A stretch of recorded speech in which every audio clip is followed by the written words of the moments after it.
All right. Hey there. My name is Jake. I'm here with SF Indie Fest and Livable Planet Film Festival with our Animals Wild, Weird, and Wonderful shorts block. And we have three sets of filmmakers here to join us talk about their work. I'd like to start off with, we're going to have everybody introduce themselves. We're going to start off with the team behind Snowy.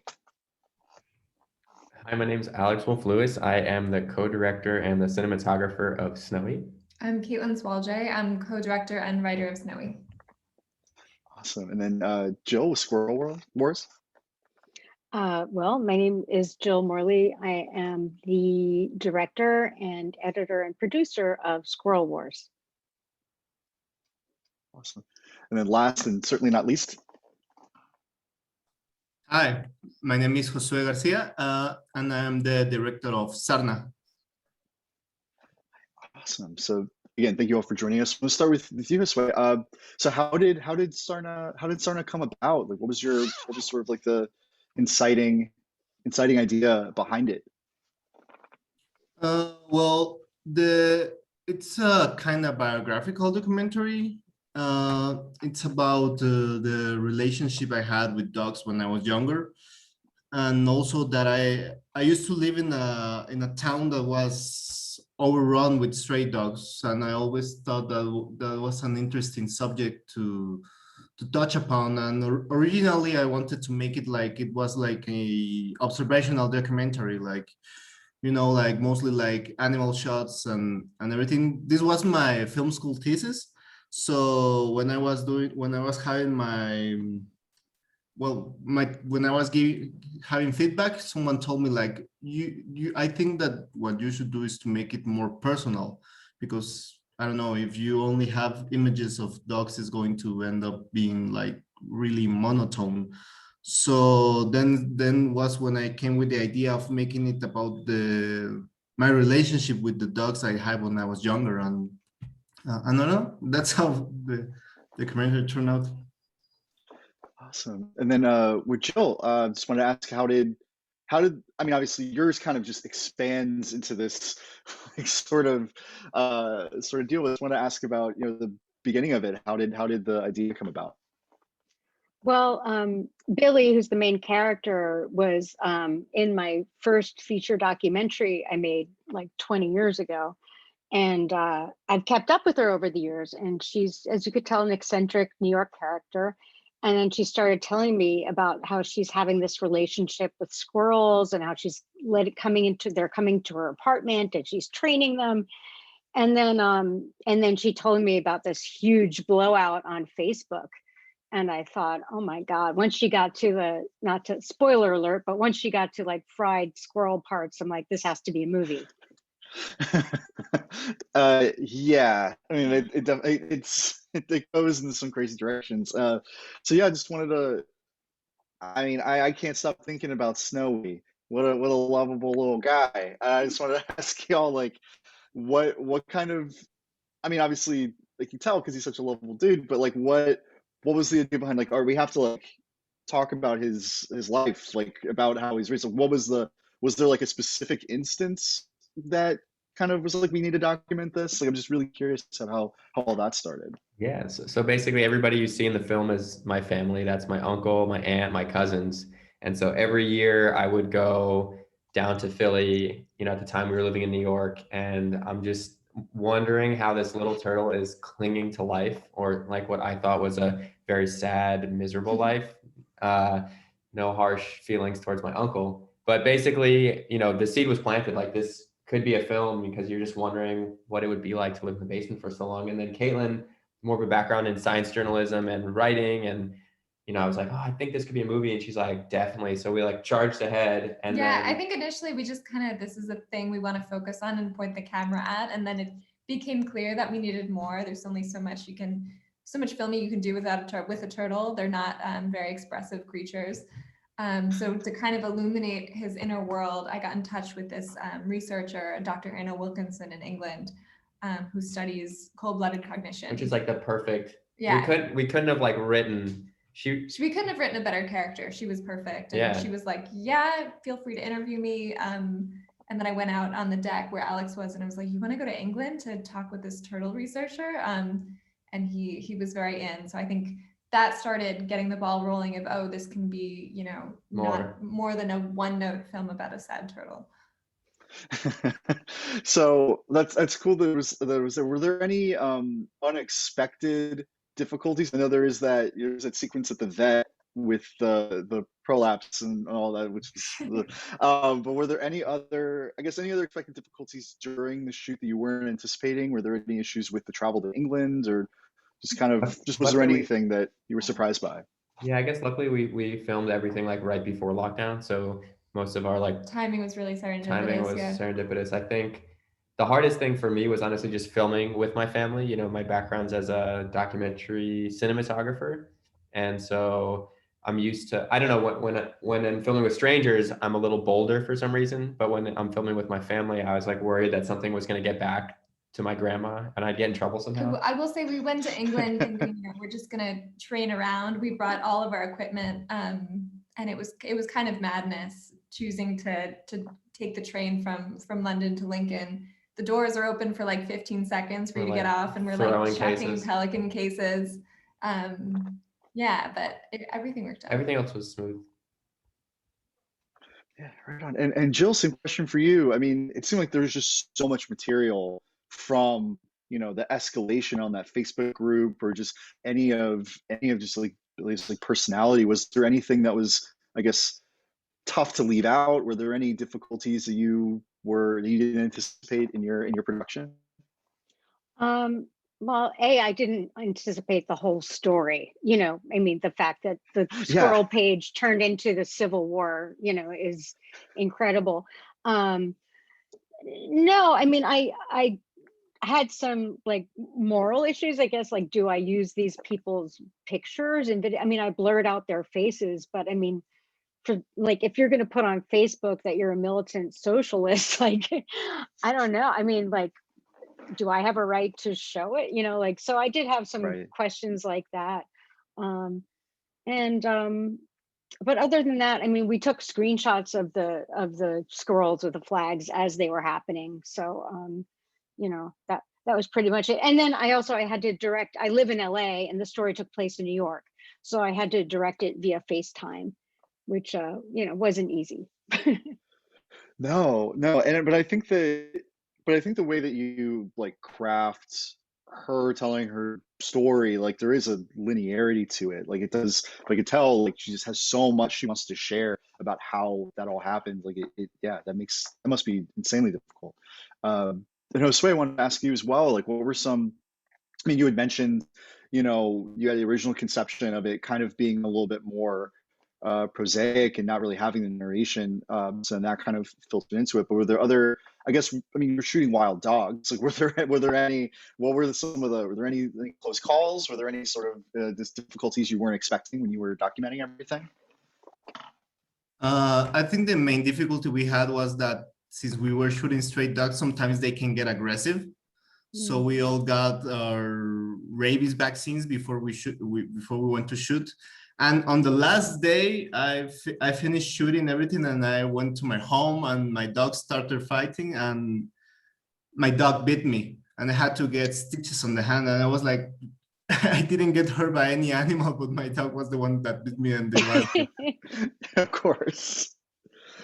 I think that was and also the fact that it was a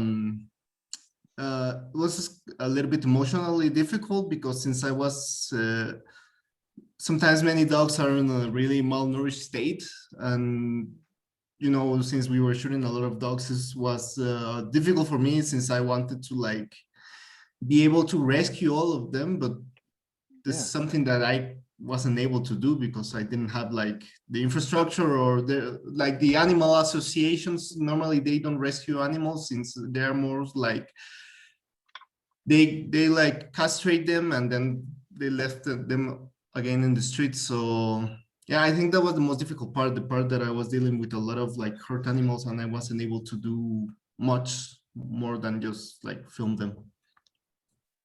Yeah. I mean, all three films have such like a specific care, like, you know, every like care for each subject animal. And with Billy, like the stuff she's able to get these squirrels to do is nuts. Like, were there any other videos that she had sent you? I mean, I'm sorry to say nuts. Were there any other videos that she had sent you? Because it's just so crazy how like intimate and like trainable that squirrels are. It's definitely not something that I would have thought of like initially.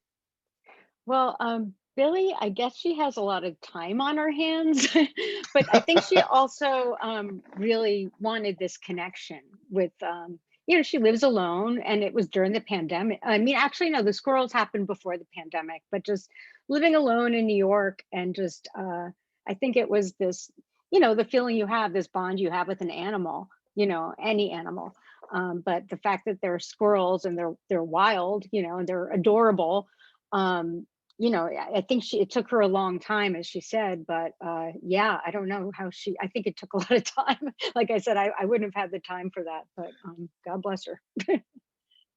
Yeah. I mean, and speaking of time and the care that Alex, your uncle, put into like caring for Snowy for so long, I think that personally my favorite part of the doc was when after you visit if you're in England and you cuts to him watching the video of what he needs to do for Snowy to lead a better life.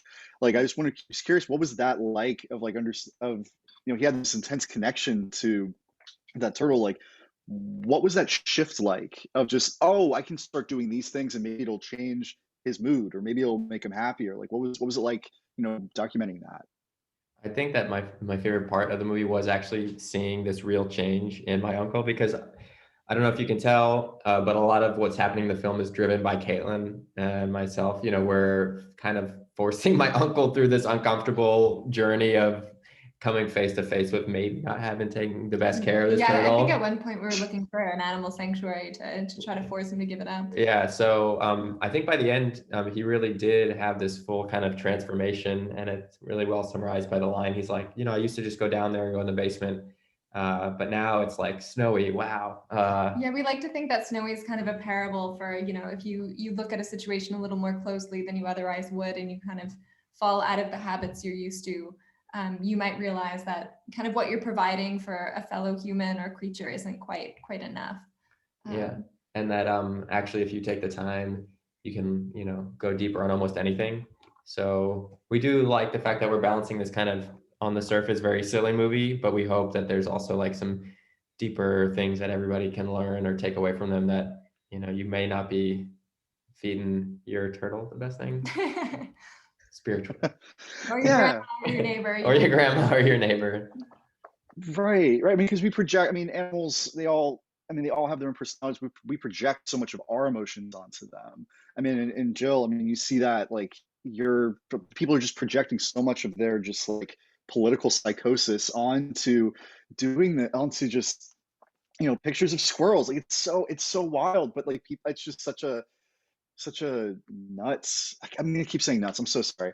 Such a wild thing to happen. I think it's appropriate. Yeah, I guess so. I got squirrel nuts on the brain. But I guess too now, I want to open this up too. If y'all have seen each other's shorts, or if you have any questions for each other based off of what we've heard, I'm just curious. Want to open up the floor to anybody to see if they have anything they'd like to bring to the table. I want to see your movies. I haven't seen them yet. I wanted to. Honestly, I've been busy taking care of a family situation, but now that I'm done, I want to see. Sure. I love animals, so I'd love to see any movie about animals. And yours sound very interesting.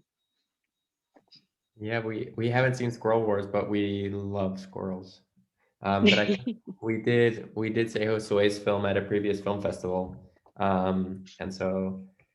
It's very moving. Very moving, and we can see how hard it was to film with. Like, I wanted to go help these animals, so I see. I guess, does anybody else have any further animal themed movies planned, or was this a one-off? We'll see what comes down the pike. Although I love dogs, like I'm such a dog, person, and I think I'm part dog, But, so I wouldn't be surprised down the line.